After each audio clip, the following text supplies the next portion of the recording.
marketer might be seduced by the fancy brand ambassadors, the large scale productions, and so on and so forth.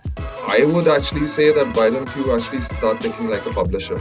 Is there a market? If there is a market, why should a person buy it? And if a person should buy it, why should that person again buy it from you? So the ability to zoom out is what gives your brand the right positioning. That's what happens. I mean, when you have a very powerful proposition that makes a material change in people's life, people adopt it if it's coming at a certain cost. So it's almost like the curiosity that lets you understand what are the things that, say, a publisher, a digital publisher, a content publisher is doing that I can inherit or I can adapt. I think once starts to do that, then you see the magic.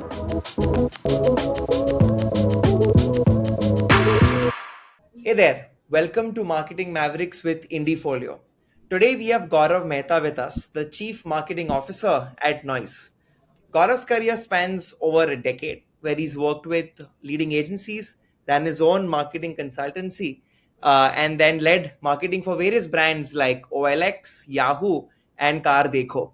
I'm very excited to talk about all things marketing and learn more about his journey. Thanks for your time, Gaurav. Welcome to the podcast. Hey, thanks, Kavan. Thanks for having me on the podcast. So, Gaurav, first, I just wanted to just jump into knowing a little bit more about your journey. And the first question I have on that is, when did you really decide that marketing is going to be your career focus and you want to build a career in marketing? I think this would have happened, Kavan, back in 1998 or 1999. I was in Bombay doing my graduation, and as part of the student news media, we used to interact a lot with Unilever folks for their market research, for sponsorships, and so on and so forth. And at that time, I got a little bit of an understanding of what this entails. Seemed interesting. And I think that's where the first time maybe I would have thought about, like, this could be an interesting career to pursue. And from there on, took CAT, went to MICA, which obviously is the best place for everything related to strategic marketing. And yeah, graduated in 2002. But then I think the seeds were sown in 98, 99, I think during that time. I'm assuming you were not doing marketing in your graduation then. No, no, normal BCom. And Yeah, then yeah. I believe you worked on the agency side right out of college. Yeah, very briefly, I started my career with something called Elephant Design in Pune. I think it's one of the foremost design agencies in the country. Got to work on a number of strategic projects. I got a chance to work with Mr. Rahul Bajaj very closely for Bajaj corporate identity revamp. So that is like a great initiation into the world of professional journey. A lot of lessons are learned outside textbooks also, and this was such an incident. Then I was there for a year. Then about a very short stint at JWT Delhi, I think 45, 60 days. But again, I'm like over there. I got a chance to work on and then interact with Mr. OP Munjal, who was the founder of Hero Cycles. So again, in the first, say, 16, 18 months of my career, I got a chance to work with some, I mean, like, very frankly, legends of Indian industry who built not just the industry, but nation building also. I think that is like the agency part, but I think it gave me a lot. From there on, I just started my own thing back home in Jaipur. I'm from Jaipur. In 2003, I had a startup called Brand DNA. That taught me a lot of things that I still continue. I think these were the initial stages of my career. That's really awesome. I mean, I don't hear this often where you get to work with such legends at such a young age in an agency.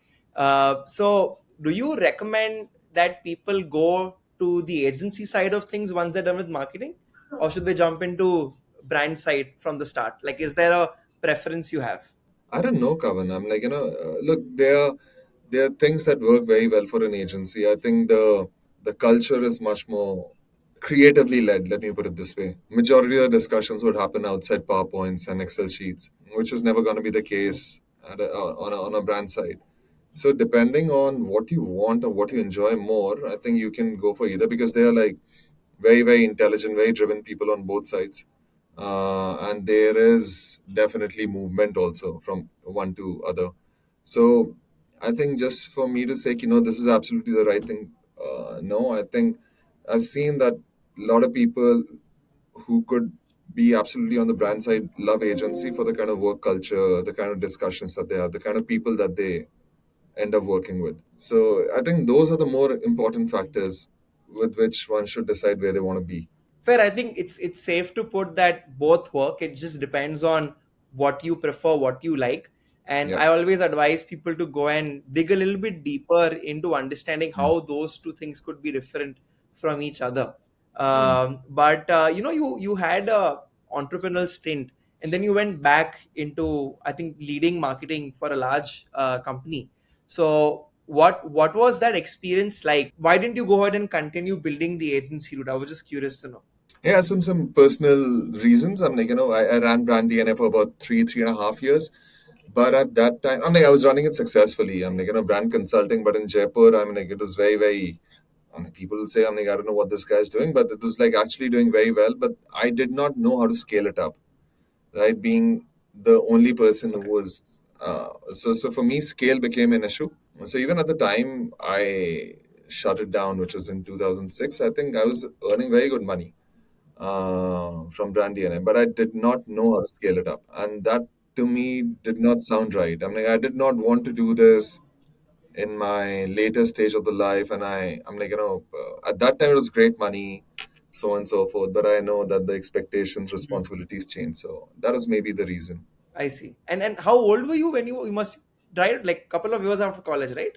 I must have been 23 years old when I started brand DNA. Yeah, and this was in 2002. This was really before like 2003. there was even Facebook. So you were doing proper brand and marketing consulting. Okay, okay, very cool, very cool. So do you think that it's a right choice for marketers to do this, right? Where a lot of times the people are scared that okay, if I want to become a CMO one day, and if I run an agency in the middle for 5 years, wo experience chala jata hai. Like, what's your take on that? No, and it's a valid fear. Like, a lot of times I'm like, we just straitjacket people into what you've done earlier is the only thing you can do. I'm like, if you've got an education at this particular institute, this is the only thing that you do. I really think Correct. that a lot of these things are experiences that help you do more things. The education Mm. that we have like gone through as part of the worldly wise India, or having, I mean, of the population in India that's seen a lot, knows a lot. I mean, it's, if you're an engineer, it's not necessarily that you'll only be coding. I mean, I think it's a great education for you to do anything that you can. I mean, you can start a company. A lot of our founders also, I mean, are engineers. I mean, they did not know about finance. They might not have known about marketing, Right. so on and so forth. So I really, but unfortunately, we do straitjacket people per their education, per their Hmm. professional career. It is a harsh reality, and which is why people would rather stick to the more tried and tested. But again, I'm a big believer of probability, Kavan. So just because I was able to do it, I will never ever say, ki, haan, do whatever you guys want to do. Eventually, you will end up being a CMO or a CXO. So I'm a big believer in probability. So Hmm. maybe the risk, the route that I took is not uh, the route that I'll suggest to a lot of people, because the probability of you ending up as a CXO many times over is less. Got it. Got it. Interesting. I mean, thanks for being so candid. I'll now jump a little bit into noise specifically. Sure. At least in the last couple of years, you've led a lot of internet products, but when it comes to noise, it's a physical device. There are physical products out there. Was very curious. Like, did you see a change in the way you are handling marketing or communicating for an internet product versus something you could hold? A great question, Kavan. I mean, and I'm like, being at Noise, I'm like, after being in the internet economy of digital products or digital services economy for almost 15 years, I found it like a huge learning curve for me. Like, all of a sudden, supply chain, omni channel, all these things start to become like very, very real, and they bring their own challenges with them. So in a digital product, you think Right. something, you are able to execute that like in a day or so, right? I mean, over here, do Right. you have stocks? I mean, there's so many things. I mean, the pricing and all those things. I think so. It was like a very nice, interesting learning curve for me.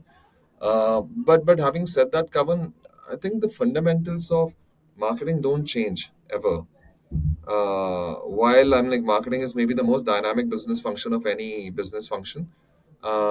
Tools, technologies, the way you buy media, the way you are digitizing the entire value chain, those are very, very rapid changes, but the fundamentals don't change. You still have to have a promise that people buy into, Hmm.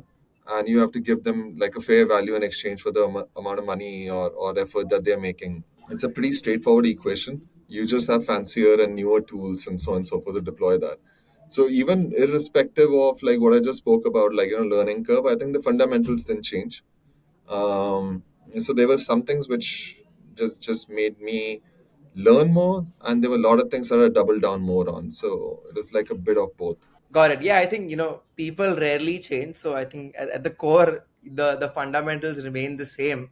Mm. And I'm assuming like when like someone like a noise would be making a decision, do you think that it would matter to them that hey, I need somebody who's sold physical products before only, right? Because that's not clearly the case. So I think when I'm planning my career as a marketer, I could jump very easily from a product category to another category very fluidly. Would you agree with that? Not only for noise, I think all digital companies are much more open in how they approach the whole building the team, building the skill set, much more than say traditional companies are. And I think that's where Mhm. like I'm there. There are a lot of other people who might not have similar kind of experience, but they're like leading teams and so on, so playing very pivotal roles. So definitely at noise, but I've seen this happen at other places also. Like one of the Mm. winning plays for me at OLX when I was starting off OLX and building out the team at OLX was that I actually built a team which was coming from FMCG telecom background. And this back in 2013, right? So digital wasn't big at all at that time, but I consciously wanted to hire people from FMCG and telecom because I didn't have that experience, and we just wanted to take OLX Mm. to the absolute nooks and corners of of the country, and who better than FMCG and telecom to do that? So we hired people from Kraft, we hired people from Unilever, Nestle, Airtel, and they helped us do that. So this back in 2013, we are sitting in 23 Mm. getting over. So I think different DNA makes it much more interesting. Yeah. Definitely, definitely. And this brings me to my question of the fact that the smartwatch is such a new segment for India, but it's growing so quickly, right? Hmm. And you folks are leading the race right now. When I generally look at it, when you look at India and Bharat, so many US dollars are being spent to acquire and get revenue out of us, but most companies are failing. We've realized here there is DAO, but there's no ARPU. But when you look at a product like smartwatch, premium, tech, new, decently expensive compared to your digital subscriptions and stuff, right? Hmm. It's doing very, very well. Why do you think that's the case? Why do you think a product like smartwatch is working so well in India? Two, three macro factors. I think COVID definitely was like a big tailwind. People became conscious of their Okay. blood oxygen, heart, and so on and so forth. So everybody wanted like something to track their health matrix at all times. So I think that is a big tailwind, for sure. Apart from that, I'm like just the fact that so much of technology at such a high quality is accessible to people at price points that are not like prohibitive is insanely powerful. It's an insanely powerful proposition. I'm like Kavan.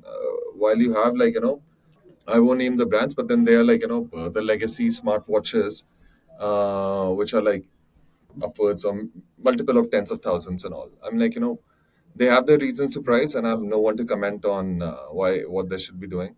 But then it actually just puts an artificial barrier between you and the customer. Now only the select few can Hmm. use it until Right. unless the cost of goods is not, and we know that the cost of goods are not so much that they need to price it so high. Um, so again, I'm like how do you like make that value proposition is so powerful because you're getting a very high quality product which is making material difference in your life on in your daily life, is making you create good habits. I think that is an insanely powerful proposition. I'm like look at like smartphones, right? I joined Yahoo in 2008, and it is being dubbed. That was my first year of being in digital, and June 2008. And I remember everybody at Yahoo, which was a single, which was one of the largest consumer internet companies in the world at that time, talking about that this is the year of mobile. This is the year of mobile, right? And I was working on mobile only. I'm like, for the first 1.5 years of my stint at Yahoo, so I understood mobile viscerally. But then, till the time the hardware didn't become like affordable, the geo revolution did not lower the data rates. The content ecosystem, which means that a lot of content for mobile form factors started to get developed. And the fourth thing was app ecosystem. I think till the time these four or five things didn't come together, mobile didn't become as big as it became, Mm, which is where I'm also talking from a smartwatches adoption also. I'm like, couple of these macro factors came mm. together for the industry uptick. So are you suggesting that like we are right now at a decently like inflection point for smartwatches? Because I see my friends in Bombay, Delhi, Bangalore use it, but when you come like you give a comparison to a smartphone, that definitely is a long way for them to Yeah, penetrate the entire market. So yeah. would you see this as the new device you wear, or will it replace the smartphone, or will it be a new category in itself which I'll own as a consumer? I think the latter, the last part, I'm like, this will be a separate category altogether. And while I think, I'm like, people sitting in Gurgaon, Mumbai, Delhi, Bangalore, I think these people are definitely wearing smartwatches, but you'll be surprised. I mean, tier two is the larger growth that we have seen. That's what happens. I mean, when you have a very powerful proposition that makes a material change in people's life, people adopt it if it's coming at a certain cost. So I think this category should double in the next 3.5 years for sure, from where it is in terms of units. And because of premiumization and even better technologies, better form factors coming through, the ASPs will grow also. So in terms of dollar revenue, maybe it'll grow even faster. Interesting. Now just moving away from this a little bit and talking about the new product you've launched, right? Hmm. Which is the ring. Pretty expensive, if I'm not wrong. Almost, yeah, Yeah. you're wearing it. So I know it's like a power-packed, Hmm. crazy product, but it's priced almost 5 times higher, right? Yeah. So, is this a new product for a different target audience, or do you also see this to have a similar journey like the smartwatch? So I think technology, we have seen historically that the price always starts to come down as scale comes in and so on and so forth. Right now, the scale isn't there. We are trying to create this category. But then, I mean, Kavan, this is like a 3 gram ring, right? And I think you can see the Mm. sensors blinking Mhm. right now. The amount of Yeah. effort to Yeah. create this thing is insane, right? Having a battery that works for almost 6, 7 days in a 3 gram ring, built of titanium, where you're like wearing it to sleep, swimming with it, going about, and like, absolutely looking pristine. And these are like some very, very tough Right. business processes coming together and then making a ring. So the inherent cost profile of this particular form factor is high today, because of which it's priced higher. But as people buy and understand the power of a ring, and with economies of scale and more backward, I'm like, more vendors coming into fray that now they scale, let us also come, the price always starts to go down. I mean, we've seen that. And at some point, it will Right. become like much more affordable what it is, and that will be passed on to the consumer. As of right now, it's very reflective of the kind of cost structure that this ring will have. I understand. I understand. But then wouldn't this be a challenge where you've got a brand which is really boastful about the fact that it's affordable and more people can use it, Mm. and then you've got a new product which is a little bit more expensive. So as a marketer, how do you navigate that entire brand value chain? The quick answer is it's tough. It's not easy. The hope is that others have also cracked it. Like for a Toyota to launch Lexus, is maybe like a little bit of a Yeah. playbook that you can like learn from.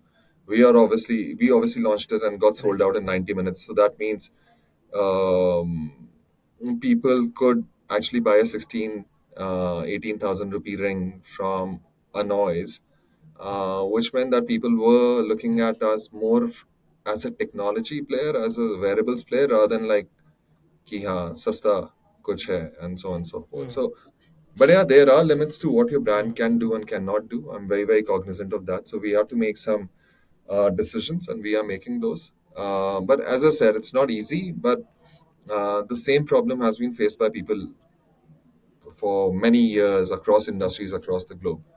So it's a solved problem. Right. But you I think mentioned how Toyota versus Lexus there. They're pretty separate and they try, I think, pretty hard sometimes to not even have similar branding, right? Any Yeah. reason you didn't go with that approach?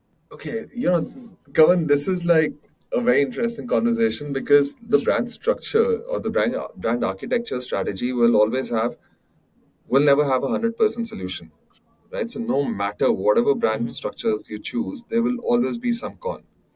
Yeah, you have like a Hmm. Google, which is everything is Google, right? Google Maps and so on and so forth. But they still have like a YouTube and so on and so forth. You have a Hmm. Coca-Cola, which is the mother brand and the holding company also, but yet it plays as an individual brand in the name Sprite and Thumbs Up and so on and so forth. So there are many Right. branding architecture strategy depending on where you are as a company, the access to resources that you have, like an HUL, right?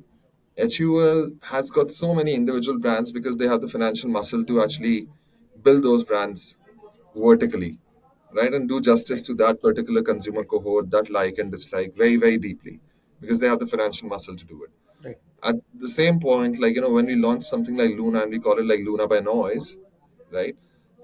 Because it's a Hmm. premium product, we also want that the halo of this of the child product to come back to the mother product, right? So depending on Hmm. your own product life stage, your access to resources, you take those calls. And I've done this many times over. I've done statistical modeling on this.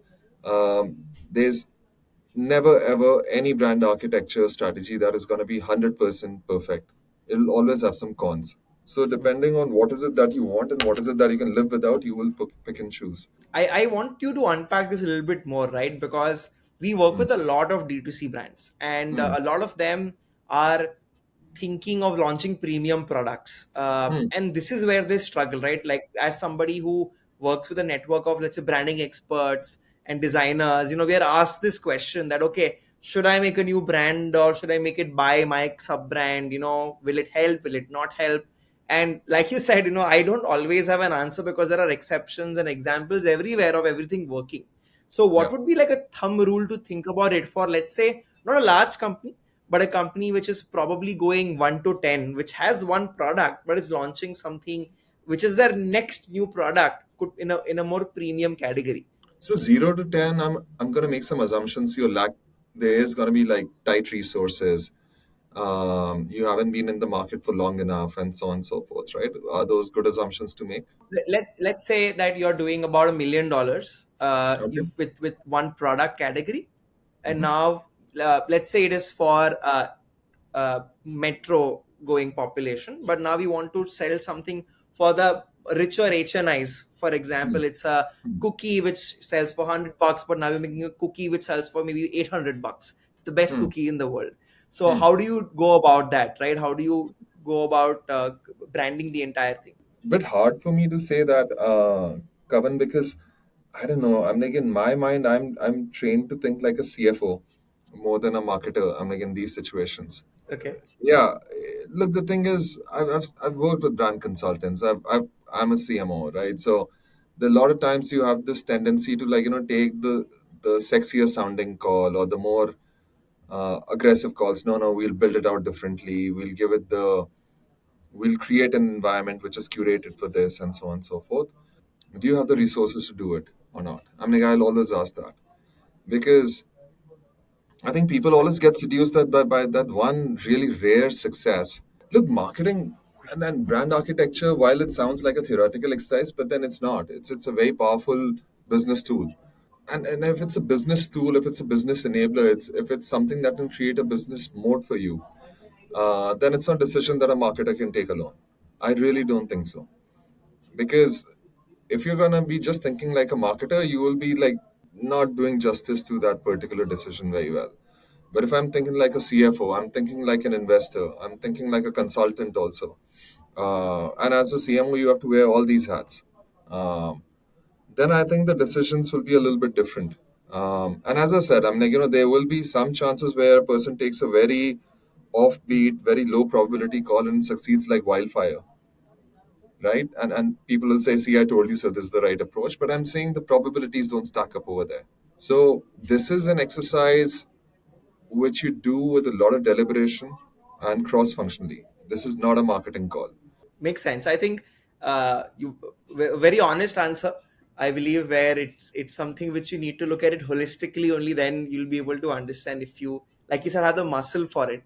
I'll jump now to influencer marketing and brand ambassadorship. Right. I think Noise does that extremely well. Um, I have seen a lot of folks like you've got a Neeraj Chopra, Tapsi Pannu, Virat Kohli, Rishabh Pant, and the list goes on. How do you go about deciding which celebrity or brand ambassador would be a good fit for your products? And I also, if I'm not wrong, your various products and categories have like various influencers as well. So how is it that you do the matchmaking? I think the simple answer is like, why marketing, the fundamentals don't change. So for us, like health, fitness, lifestyle, these are three big pegs, Mhm, because of which a person would end up going, coming into the smart wearables category. And if you look at like any of mhm, these three super achievers, I'm like be it Tapsi, Neeraj, or Virat, I'm like, they embody all these three equally. I'm like, be it lifestyle or be it health, fitness, or achievement. So I think it's a very, very easy decision for us to actually go and work with these,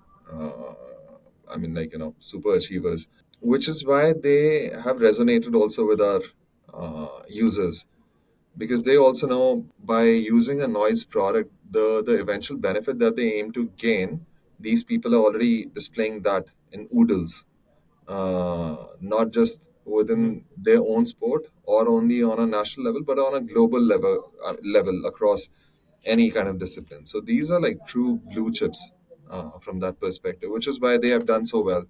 Uh, Rishabh, I'm like, he started off the journey and then people resonated. Then we just like, as I said, the Right. fundamentals stay the same and they have done justice to that. And influencers are, again, I'm like a lot of factors, the topicality, the seasonality. I'm like, what is that person's content niche all about? Does that content niche Mhm. match with our product's positioning? Because we launch a lot of product lines. Um, so there's again the same marketing logic being applied over there. Like we launched something called Force Okay. Plus, which is a very rugged form factor, and the kind of influencers Mhm. we use were like more outdoorsy people who are doing mountain climbing or Mhm. in adventure sports and so on. So it's not like say extremely rocket scientist, but then I think I'm like that whole muscle, that intellectual muscle that is almost quickly making that decision for you. Hey, are these check boxes ticked? Is the content niche Right. such that people don't think that your product is sticking out like a sore thumb? I think those are some things that we've been able to identify, and because of which it has done decently well. I think the reason these become obvious choices is because you really crack the brand voice, right? And once you've done that, then making these decisions is easier. But a lot of times, market founders, especially who are in the younger, like when the brand is young, they don't exactly know what the brand voice also is. So, having built so many of them, like what's the right approach according to you to really define a brand's voice? I think a lot of founders start companies because they're passionate about what they're doing over there, or their skill sets are such that they it helps them to actually do that. I mean, like a software engineer can code. That's the skill set play. A jewelry person might like jewelry, and which is where she might get into jewelry, or he might get into jewelry, and which is a passion thing.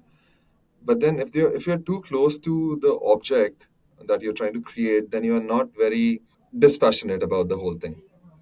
And which is where I think you just need to like step away and then see कि भाई ठीक है job बना रहे हो job कर रहे हो उसका मतलब कि is there a market? If there is a market, why should a person buy it? And if a person should buy it, why should that person again buy it from you? Right? I'm like, maybe because other your success will compel others to come in at a lesser price point and so on and so forth. So the ability to zoom out is what gives your brand the right positioning. Um, and when I was saying that while I was running Brandy, and I did not know how to scale it up at that point of time, maybe that was my problem as a founder. I just did not know how to scale it up, and that is like really early, right? 2006 is when I stopped brand DNA, shut it down. But from 2003 to six, I'm like, I was running it very successfully as an individual, making good amount of money. But the same problem hit me. I did not know how to scale it up. So brand voice or having a defined brand voice helps you scale it up. Right. And that's when a hobby project becomes like a good product market fit, which results into a sustainable business, which results into an able competitor in the space and then a leader. I think that was zero to one. Now sometimes founders dither over there. And when I became a professional, I understood how to scale it up. Understood. Got it. No, thanks. Thanks for that. I think those three questions to ask yourself is a great starting point. And why would they buy again is, I think, the most important question, which a lot of people forget about. so, so Yeah. thanks for that. I'll move towards a topic now, which is of deep interest to me because we try to solve these issues as well. Obviously, as you know now, there are so many shelves to put your product on now, right? With marketing going from that one big idea to high scale content production. So for a lot of marketers today who we work with, creativity becomes a big bottleneck. They're Mm. like, how do I scale creative? It's a big challenge for them. And having physical products across categories, across celebrities, etc., that must be quite a pain. And I also know watch faces and are a big engagement driver also for smartwatches. So how do you go about like managing all the scale you require in your creative output? So cover not as well as I wanted to want to right now. I'm like, hand on heart. I don't think so. We are like able to do it as well as we intend to. But again, this is a solved problem. At Car Deco, we were a publisher, right? We were like creating our own content. Then I'm like, there were so many auto journalists that were like, working in Car Deco, and then we were like churning out a lot of great written piece of content, audiovisual content, social media content, product content to just like help our users make better choices. And that's where I'm saying, when I was making that point about brand architecture, that it's not a marketing call alone. I think a lot of things are not marketing departments call alone. And then the point that I'm trying to make is that a marketer might be seduced by the fancy brand ambassadors, the big ass productions, and those the large scale productions and so on and so forth. I would actually say that why don't you actually start thinking like a publisher? And that's what we were able to do very well at Car Dekho, because of which I'm like, in spite of having no brand money, we were able to reduce our dependence on paid marketing immensely. And because of which I'm like, Car Dekho was running most of the business functions EBITDA positively. And so we kickstarted the whole consumer acquisition and retention engine on the back of content, and that content engine was done because of insanely high focus on being of thinking like a publisher, not thinking like a marketer. So, and then that is like the shift that one needs to make. I think the moment that you start to do that with so much of like Gen AI, and even like the cost of production also coming down, if you were to like invest in some Hmm. skill sets and some hardware, um, one can be much more in control of the content that is going out at a very high velocity. And but when it's not a Right. theoretical muscle that is taught to you at B schools and so on and so forth. So it's almost like the curiosity that lets you understand what are the things that, say, a publisher, a digital publisher, a content publisher is doing that I can inherit or I can adapt. I think once starts to do that, then you see the magic happen. The company has to think like a publisher, and which is where then your dependence on big productions and celebrities is reduced a lot, and your dependence on paid media also goes down a lot. So, got a question there is, I fully agree, by the way. I basically wanted to understand what's the difference between the creative stack, right? In housing, outsourcing, who to have here, who to delegate stuff to, in a company which does traditional marketing versus who wants to become like a content engine or a publisher. You're looking at the full stack. I mean, like Kavan. I mean, like you will have to have, in terms of say I'm not going towards tools and all key. I'm like what are the the AI tools and all. I think I'm like that is like open for everyone. Maybe more about skill set. If you're a high or a medium involvement category, I'm like you have to invest in video production capabilities, which would mean that you have a studio setup, you have lights, you have hardware, which means cameras, good cameras, you have editor tables, you have turntables if that's what's required. You have editors, DOPs, and the full stack. I'm not saying these need to be hired. You could always just get them on project basis. Within say a week, you can create a content library worth a month or even more if you really plan it well. You should definitely have content writers on board, because that is like a 365-day kind of a job. I spoke about like retaining a customer earlier, and I think the CRM touch points and all these, people just think that this is just another message, but I think a great content writer or a publisher, a company which is operating from a publisher mindset will have a very different perspective towards engaging with their customers again, how they communicate with them, and so on and so forth. So I think this is like maybe the thing that I can actually talk to you about. How that whole journey from being just a normal marketing unit to being a publisher driven marketing unit can be overcome. But I think these are great investments to be made. Just one last thing I want to touch upon there is, in such a setup, would you still go to, let's say, an agency or have an agency on record for campaigns and stuff, or you recommend doing that internally as well? I'm a I'm a believer of mixing both the infrastructures. I'm like, while you have your internal content engine, which is like almost delivering campaign after campaign on a daily basis, um, I also am very pro agencies. They are the repository of so much of knowledge in terms of they do so many campaigns which they know what has done well, what hasn't done well, and so on and so forth. So I definitely want to get that DNA, that expertise back to my company. So for bigger campaigns, I like working with agencies. I think for day to day, I would rather have it all in house because agencies can't match the speed and the business know how. They just can't. I've seen this. Okay.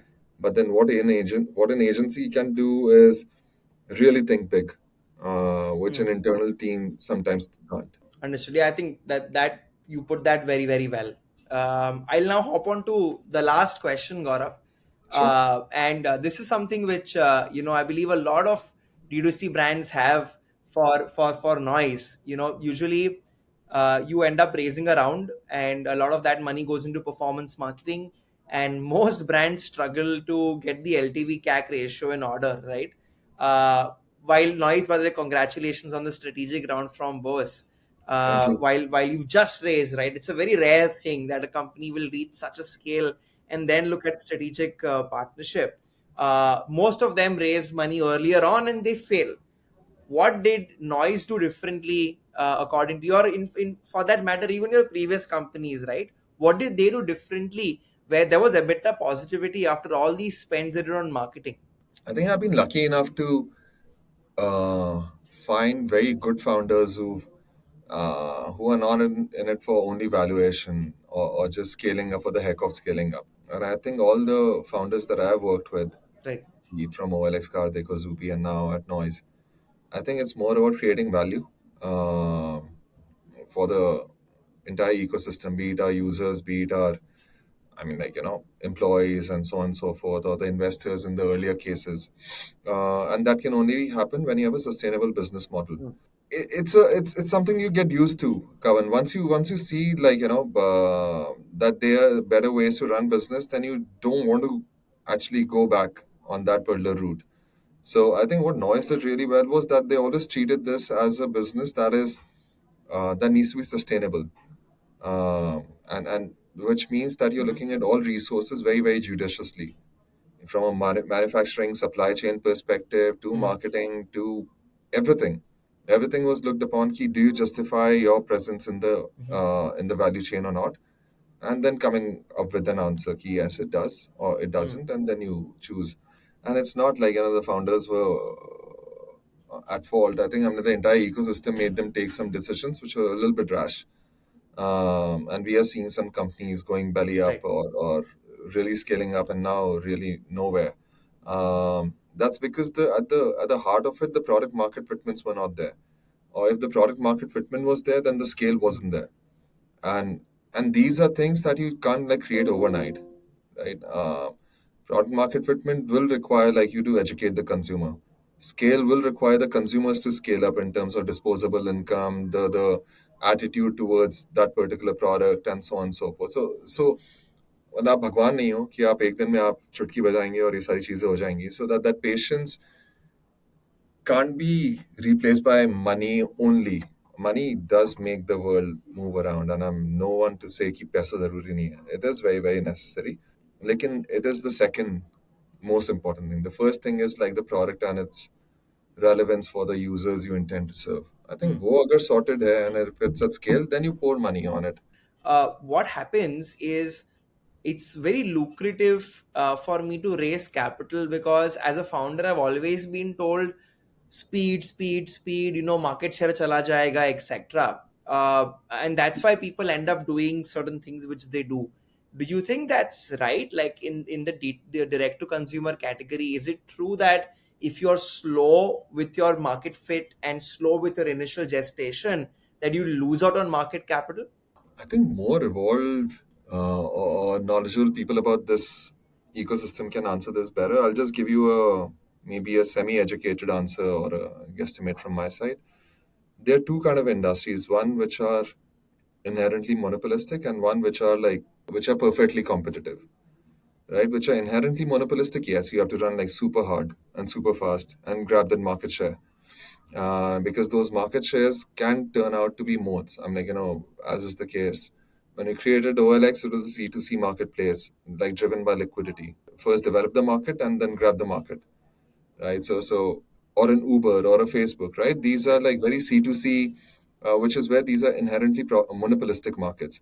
Or any particular market which has got like IPs as big moats and so on and so forth. So any place where you can create monopoly through a, B, or C, you have to go in hard and fast. D2C, I'm not too sure that they are inherently monopolistic in nature. But then the other considerations come in. Here, if we scale fast, then we have an exit which could be faster and so on and so forth, which is a financial way of looking at it. But then I think good companies tend to Right. shine regardless of space that they in a perfectly competitive industry. So I don't see any reason why a person should be like in a tearing hurry to just burn capital without getting too much value to the stakeholders. But as I said, I mean, like, there are more considerations than just being a little bit of a romantic and Correct. saying, no, that can happen later also. I think there are some hard nosed decisions which more knowledgeable people or more financially aware people, financial investors would know better than I do. No, I think thanks. It's been a very candid and honest conversation with you, and I believe that's the kind of people we need right now in the market, who look at the bottom lines at the end of the day. If you want to create value. But thanks, Gaurav. This marks the end of our podcast. Thanks a ton for your time. I know you're a busy guy, so taking out an hour on a Thursday is great. Means a lot. And for all the viewers who stuck all this while, thanks for tuning in. And yeah, wait for the next podcast with another CMO coming very, very soon.